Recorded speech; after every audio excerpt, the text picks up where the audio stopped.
Hello friends, मैं हूं आमिर रिजवी और आज हम लोग केमिस्ट्री का एक बड़ा ही यूज़फुल टॉपिक पढ़ने वाले हैं, हाइब्रिडाइजेशन। बेसिकली हाइब्रिडाइजेशन कैलकुलेट करना इतना डिफिकल्ट नहीं होता। वहां हमें हाइब्रिड ऑर्बिटल निकालना है, जिसका भी मैं आपको मेथड बताने वाला हूं। लेकिन हाइब्रिडाइजेशन में मॉलिक्यूल का शेप कैलकुलेट करना, उसको याद करना थोड़ा सा डिफिकल्ट हो सकता है, जिसके लिए आज मैं आपको एक बहुत ही यूजफुल ट्रिक बताने वाला हूं कि हम हाइब्रिडाइजेशन में मॉलिक्यूल का शेप कैसे कैलकुलेट करते हैं। सबसे पहले हाइब्रिडाइजेशन होता क्या है? When different orbitals of atoms are combined, they form new orbitals, and those new orbitals are called hybrid orbitals, or we can say hybridized orbitals, and the entire process is called hybridization. Basically क्या होता है, जब भी हम दो या दो से ज्यादा, whenever we use two or more than two different things, और उनको मिलाते हैं तो उनके कॉम्बिनेशन में हाइब्रिड वर्ड आ जाता है। जैसे आजकल hybrid plants, different variety of plant के सीड्स हमने मिलाए और उनसे एक न्यू वेराइटी निकली, जिसे हम बोल रहे हैं हाइब्रिड प्लांट्स। तो बेसिकली हाइब्रिडाइजेशन में डिफरेंट ऑर्बिटल्स कंबाइन होते हैं। चलिए, तो मैं आपको हाइब्रिडाइजेशन टॉपिक शुरू करता हूं। हमें हाइब्रिडाइजेशन 3 स्टेप्स में पढ़ना है। पहली स्टेप, फर्स्ट स्टेप हमारी होगी टू कैलकुलेट हाइब्रिड ऑर्बिटल्स, जो बहुत जरूरी है। सेकेंड स्टेप, हम कैलकुलेट करना सीखेंगे number of lone pair of electrons. And third step, that is most important step, जहां हम ट्रिक सीखेंगे कि आखिर हम मॉलिक्यूल का शेप कैसे याद कर सकें। हमें किसी भी पर्टिकुलर मॉलिक्यूल को अगर दे दिया जाए तो हम उसका शेप कैसे आइडेंटिफाई कर सकें। तो ये ट्रिक्स मैं स्टार्ट कर रहा हूं। पहले हम पहुंच रहे हैं स्टेप फर्स्ट पर, how to calculate number of hybrid orbitals. दोस्तों, अगर आपको हाइब्रिड ऑर्बिटल्स कैलकुलेट करना है तो हाइब्रिड ऑर्बिटल कैलकुलेट करने का सिंपल फॉर्मूला है half v plus x minus c plus a. और मेरा यही सजेशन रहेगा कि आप इस फॉर्मूले को बहुत यूज करें। यहां v रिप्रेजेंट कर रहा है वैलेंस इलेक्ट्रॉन, मतलब आउटर मोस्ट शेल के इलेक्ट्रॉन्स। ओके, x रिप्रेजेंट कर रहा है नंबर ऑफ मोनोवैलेंट एटम्स। जैसा कि आप जानते हैं, जनरली ऑक्सीजन, सल्फर के अलावा जैसे अगर हम देखें हाइड्रोजन है, हेलोजन है, they all are monovalent atom. यहां x रिप्रेजेंट कर रहा है cationic charge, means total positive और positive charge on a molecule, and a represent कर रहा है anionic charge, means negative charge present on a molecule, जैसे NO2 नेगेटिव, NO3 नेगेटिव। चलिए, तो हम स्टार्ट करते हैं इस फॉर्मूले को यूज कैसे करना है। सबसे पहले हम स्टेप 1 समझेंगे, how to calculate hybrid orbitals. Then हम स्टेप 2 पर जाएंगे, number of lone pairs, and then हम स्टेप 3 पर पहुंचेंगे, how to learn the shape of molecules. यहां पर इस फॉर्मूले का यूज कैसे करना है, मैं आपको उसके एग्जाम्पल दे रहा हूं। We will start with methane CH4। Friends, हम हाइब्रिड ऑर्बिटल कैलकुलेट करते हैं सेंट्रल एटम के लिए, और यहां सेंट्रल एटम है कार्बन। तो हाइब्रिड ऑर्बिटल का formula half v plus x minus c plus a. Carbon के वैलेंस शेल में आपको मालूम है कार्बन 14th ग्रुप का है, तो उसके वैलेंस शेल में, आउटर मोस्ट शेल में 4 इलेक्ट्रॉन्स हैं, because carbon belongs to 14 group. तो कार्बन के लिए वैलेंस शेल की वैल्यू, मतलब वैलेंस शेल इलेक्ट्रॉन की वैल्यू 4 है। यहां कार्बन से 4 हाइड्रोजन जुड़े हैं और सभी हाइड्रोजन मोनोवैलेंट होते हैं, क्योंकि 4 हाइड्रोजन जुड़े तो x की वैल्यू 4। जैसा कि आप देख सकते हैं, इस पूरे मॉलिक्यूल CH4 पे कोई पॉजिटिव चार्ज नहीं है, तो C की वैल्यू 0, कोई नेगेटिव चार्ज नहीं है तो A की वैल्यू 0, मतलब यहां पर आ गया half into 4 plus 4 8, so value is 4। Total hybrid orbitals आ गए 4। अब हाइब्रिड ऑर्बिटल से हाइब्रिडाइजेशन कैसे निकालें? तो बड़ा सिंपल है, 4 हाइब्रिड ऑर्बिटल हैं। हम हमेशा स्टार्ट करते हैं s से, s के बाद हम जाते हैं p पर, p में 3 ऑर्बिटल्स होते हैं, तो हाइब्रिडाइजेशन क्या होगी, 4 हाइब्रिड ऑर्बिटल्स हैं, हाइब्रिडाइजेशन क्या होगी, s p1 p2 p3, hybridisation will be s p1 p2 p3, क्योंकि 4 हाइब्रिड ऑर्बिटल्स हैं, तो यहां हाइब्रिडाइजेशन आ गई।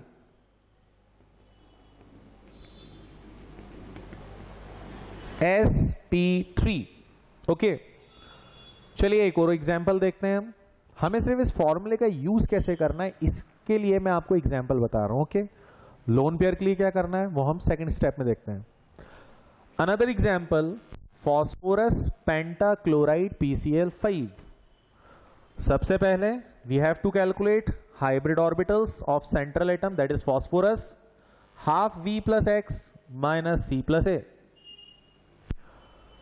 दोस्तों फॉस्फोरस 15th ग्रुप का मेंबर है, तो आउटर मोस्ट शेल में इलेक्ट्रॉन्स होंगे 5, because phosphorus belongs to 15th group, so it contain 5 electron in its valence shell और आउटर मोस्ट शेल। तो फॉस्फोरस के वैलेंस शेल में 5 इलेक्ट्रॉन्स हैं। फॉस्फोरस यहां पर क्लोरीन से जुड़ा है, क्लोरीन मोनोवेलेंट है, 5 क्लोरीन है, तो x की वैल्यू भी हो गई 5। जैसा कि आप देख सकते हैं इस मॉलिक्यूल पे कोई पॉजिटिव चार्ज नहीं है, कोई नेगेटिव चार्ज नहीं है, तो value of C, value of A is 0, finally half into 5 plus 5 10, so final value of hybrid orbitals is 5। कितने हाइब्रिड ऑर्बिटल्स यूज हुए हैं फॉस्फोरस के, 5। अब हम हाइब्रिडाइजेशन कैसे निकालें, 5 को हम काउंट करते हैं, S P1 P2 P3 और P3 के बाद आता है D, तो हाइब्रिडाइजेशन क्या हो गई, S P1 P2 P3 and D।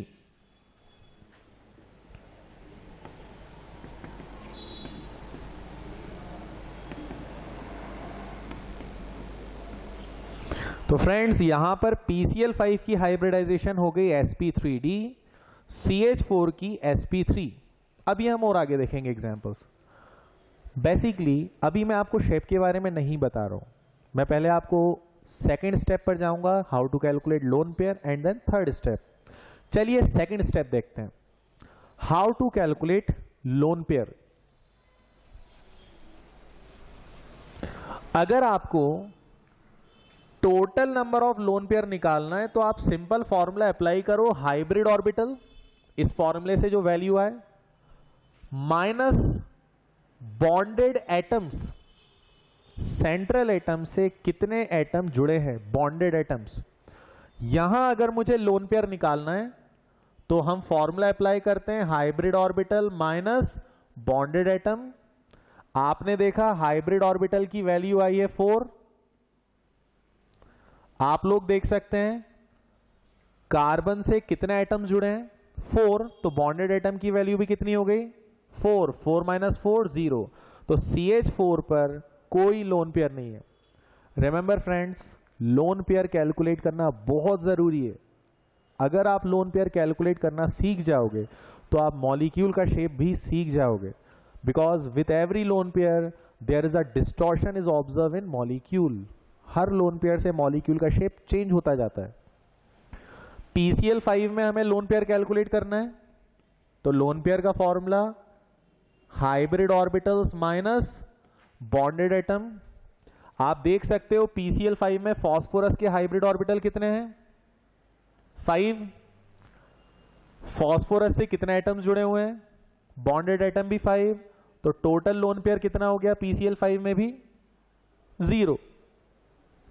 तो फ्रेंड्स अभी यहां पर आपको मैंने 2 स्टेप का यूज करना सिखाया, प्रॉपर हाइब्रिडाइजेशन अभी नहीं सिखाई। प्रॉपर हाइब्रिडाइजेशन हम सीखेंगे by using another step, that is third step.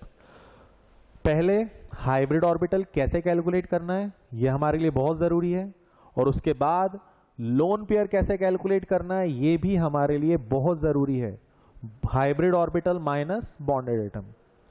Third step का मैं आपको यूज सिखा रहा हूं बाय यूजिंग अ टेबल। उस टेबल में हम हाइब्रिड ऑर्बिटल लोन पेयर का यूज करेंगे, डिफरेंट कंपाउंड के शेप याद करने की ट्रिक देखते हैं। फ्रेंड्स, ये जो मैं आपको टेबल बता रहा हूँ हाइब्रिडाइजेशन की, ये टेबल आपके लिए बहुत ज़्यादा बेनिफिशियल रहेगी। बस इस टेबल को आप प्रॉपर मेथड से रिवाइज करें, रीड करें, बहुत बेनिफिशियल रहेगी ये टेबल आपके लिए। इस टेबल में हम सीखेंगे कि आखिर हम हाइब्रिडाइजेशन में डिफरेंट मॉलिक्यूल में शेप याद कैसे करें। फॉर एग्जाम्पल, मीथेन की हाइब्रिडाइजेशन sp3 है लेकिन उसका शेप होता है टेट्राहेड्रल। वहीं अमोनिया की हाइब्रिडाइजेशन sp3 है, उसका शेप हो जाता है पिरामिडल, चेंज इन शेप। वहीं है वाटर की हाइब्रिडाइजेशन H2O की sp3 है, H2O में ऑक्सीजन की, और उसका शेप हो जाता है वी शेप, जिसे हम बेंड या एंगुलर भी बोलते हैं। तो आखिर हम इन शेप्स को याद कैसे करें, उसके लिए मैं आपको बहुत सिंपल मेथड बता रहा हूं।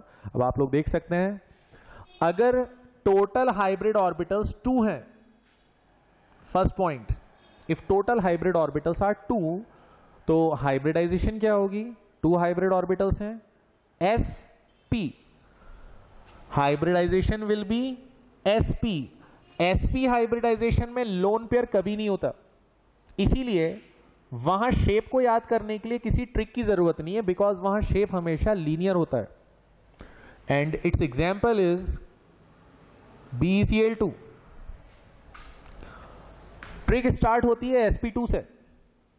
अगर हाइब्रिड ऑर्बिटल, जो मैंने आपको फॉर्मूला बताया था, half v plus x minus c plus a, उस फॉर्मूले का अगर आपने यूज करा और आपने हाइब्रिड ऑर्बिटल निकाले और वैल्यू आई 3, तो हाइब्रिडाइजेशन होगी sp1p2। क्या हाइब्रिडाइजेशन होगी यहां पर? sp1p2। Hybridisation will B sp2। Friends, sp2 में शेप याद करने की कंडीशन है tv। 0 लोन पेयर पे T होता है शेप, T से आता है trigonal planar. Example BF3 boron trifluoride. और अगर 1 लोन पेयर है, हाइब्रिडाइजेशन sp2 आ रही है, तो शेप होगा V शेप, कंडीशन होगी V और उसका शेप हो जाएगा V शेप। हम लोग V शेप को बेंट या एंगुलर भी बोलते हैं, और उसका एग्जाम्पल आ जाएगा SnCl2। ओके, तो sp2 हाइब्रिडाइजेशन में कंडीशन होती है TV, 0 लोन पेयर पे T, 1 लोन पेयर पे V। सपोज हाइब्रिड ऑर्बिटल्स, जो मैंने आपको फॉर्मूला बताया, उस फॉर्मूले से वैल्यू आई 4, तो हाइब्रिडाइजेशन होगी sp1 p2 p3। क्या हाइब्रिडाइजेशन होगी? sp1 p2 p3। Hybridisation will B sp3। sp3 में कंडीशन होती है tpvl, 0 लोन पेयर पे T, 1 लोन पेयर पे P, 2 लोन पेयर पे V और 3 लोन पेयर पे L। अगर हाइब्रिडाइजेशन sp3 है और 0 लोन पेयर है, तो कंडीशन है T मतलब उस मॉलिक्यूल का शेप होगा टेट्राहेड्रल। हम इसका एग्जाम्पल देख सकते हैं CH4 मीथेन। अगर हाइब्रिडाइजेशन sp3 और 1 लोन पेयर है, तो कंडीशन होगी P मींस स्ट्रक्चर हो जाएगा पिरामिडल, और इसका एग्जाम्पल है अमोनिया। ओके, अगर हाइब्रिडाइजेशन sp3 है और 2 लोन पेयर है, तो कंडीशन होगी V मींस V शेप, जिसे हम बेंट या एंगुलर भी बोलते हैं, and it's example is H2O। अगर हाइब्रिडाइजेशन sp3 है, वो मॉलिक्यूल में 3 लोन पेयर हैं, कैसे मालूम होगा लोन पेयर? मैंने अभी आपको फॉर्मूला बताया था स्टेप 2 में, नंबर ऑफ लोन पेयर निकालना है तो hybrid orbital minus bonded atom, very simple. अगर यहां पर लोन पेयर 3 आ रहा है, तो कंडीशन होगी L for linear, example hydrogen halide. और यहां पर हम इंटर हैलोजन भी यूज कर सकते हैं, जैसे ICL। 4 पॉइंट, अगर हाइब्रिड ऑर्बिटल की वैल्यू आती है 5, ओके, कैसे आई? हम फॉर्मूला यूज करेंगे, half V plus x minus c plus है। अगर हाइब्रिड ऑर्बिटल्स की वैल्यू आती है 5, तो हाइब्रिडाइजेशन क्या होगी? sp1 p2 p3, p3 के बाद d1। रिमेंबर, हाइब्रिडाइजेशन क्या होगी? P1, P2, P3 and then D1. So hybridization will be sp3d1 और we can say sp3d. दोस्तों sp3d में कंडीशन होती है TSTL, बहुत ज्यादा क्वेश्चन आते हैं इस S पर। sp3d में जीरो लोन पेयर पे कंडीशन है T मीन्स उसका शेप होगा ट्राइगोनल बाय पिरामिडल, और उसका एग्जाम्पल, बेस्ट एग्जाम्पल है PCl5। ओके, sp3d हाइब्रिडाइजेशन में अगर सिंगल लोन पेयर आता है तो कंडीशन S होती है। S को हम बोलते हैं सीसॉ या 100 हॉर्स भी बोल सकते हैं, और उसका एग्जाम्पल आएगा SF4। sp3d हाइब्रिडाइजेशन में अगर 2 लोन पेयर आते हैं तो कंडीशन होगी T से आता है T शेप, इसका एग्जाम्पल है IF3 या ICl3 या BRF3। और फ्रेंड्स sp3d हाइब्रिडाइजेशन में अगर 3 लोन पेयर आते हैं तो कंडीशन है L फॉर लीनियर। हमेशा आप देख सकते हैं L की जगह हम लीनियर ही ले रहे हैं। ओके, तो इसका एग्जाम्पल हो जाएगा XeF2। नाउ फ्रेंड्स, हमारा 5th पॉइंट, अगर हाइब्रिड ऑर्बिटल की वैल्यू आती है 6 जो हम कैलकुलेट करेंगे तो हाइब्रिडाइजेशन क्या होगी, sp1 p2 p3 d1 and d2। Hybridisation क्या होगी, sp1 p2 p3 d1 and d2। अगर हाइब्रिड ऑर्बिटल की वैल्यू 6 आती है तो हाइब्रिडाइजेशन होगी sp3d2। आप देख सकते हैं हमने 6 ऑर्बिटल यूज करे हैं, एक s यूज करा है, 3p यूज करें और 2d यूज करें। sp3d2 में जीरो लोन पेयर पे शेप होता है square by pyramidal. 1 lone pair में sp3d2 में शेप होता है स्क्वायर पिरामिडल, और 2 लोन पेयर sp3d2 में अगर 2 लोन पेयर आ जाए तो शेप होता है स्क्वायर प्लेनर। चलिए हम इनके एग्जाम्पल देखते हैं। sp3d2 हाइब्रिडाइजेशन में 0 लोन पेयर अगर है तो मॉलिक्यूल का शेप होगा स्क्वायर बाय पिरामिडल, और इसका एग्जाम्पल है SF6। एक बात और याद रखें फ्रेंड आप लोग, स्क्वायर बाय पिरामिडल को हम ऑक्टाहेड्रल भी बोल सकते हैं। ओके, तो sp3d2 में 0 लोन पेयर अगर है तो मॉलिक्यूल का शेप होगा स्क्वायर बाय पिरामिडल या उसका दूसरा नाम octahedral. Example SF6। sp3d2 with 1 lone pair, यहां मॉलिक्यूल का शेप होता है स्क्वायर पिरामिडल। इसके कई एग्जाम्पल हैं जैसे ICl5, IF5 या फिर XeOF4। आप कैलकुलेट करोगे, सिंपल आंसर आ जाएगा। sp3d2 में अगर 2 लोन पेयर हैं तो शेप होता है square planar. Example XeF4। Okay, तो फ्रेंड्स ये याद रखें आप लोग, sp3d2 में square by pyramidal 0 lone pair पे, स्क्वायर पिरामिडल 1 लोन पेयर पे, और अगर 2 लोन पेयर हैं sp3d2 में शेप होगा स्क्वायर प्लेनर। नाउ 6 पॉइंट, अगर हम कैलकुलेट कर रहे हैं और टोटल हाइब्रिड ऑर्बिटल्स आ रहे हैं 7 तो हाइब्रिडाइजेशन क्या होगी, s p1 p2 p3 d1 d2 and then d3। तो हाइब्रिडाइजेशन क्या होगी friends, s p1 p2 p3 d1 d2 and d3। तो हाइब्रिडाइजेशन होगी sp3 d3। आप देख सकते हैं 7 ऑर्बिटल्स हैं, 1 ऑर्बिटल s का है, 3 p के हैं और 3 d के हैं। sp3d3 में 0 लोन पेयर पर शेप होता है पेंटागोनल बाय पिरामिडल, एग्जाम्पल है IF7। इसके अलावा कोई दूसरा इंटर हैलोजन नहीं बनता इस कैटेगरी में, पेंटागोनल बायपिरामिडल में। sp3d2 में अगर 1 लोन पेयर है तो शेप होता है उसका मॉलिक्यूल का पेंटागोनल पिरामिडल, और इसका एग्जाम्पल है यहां पर XeF6। तो फ्रेंड्स, ये कुछ एग्जाम्पल्स मैंने आपको बताए along with their trick. Hopefully ये आपके लिए वीडियो बहुत यूजफुल रहेगा, बहुत बेनिफिशियल रहेगा। तो फ्रेंड्स, अगर आपको हमारा वीडियो पसंद आया है तो आप इसे लाइक करें, सब्सक्राइब करें, और हमारे लिए स्टडी मटेरियल अगर आपको चाहिए तो आप स्टडी मटेरियल के लिए, नोट्स के लिए, tricky notes, tricky study material के लिए आप हमें कांटेक्ट कर सकते हैं हमारे दिए हुए नंबर पर। That's all for today and thank you very much.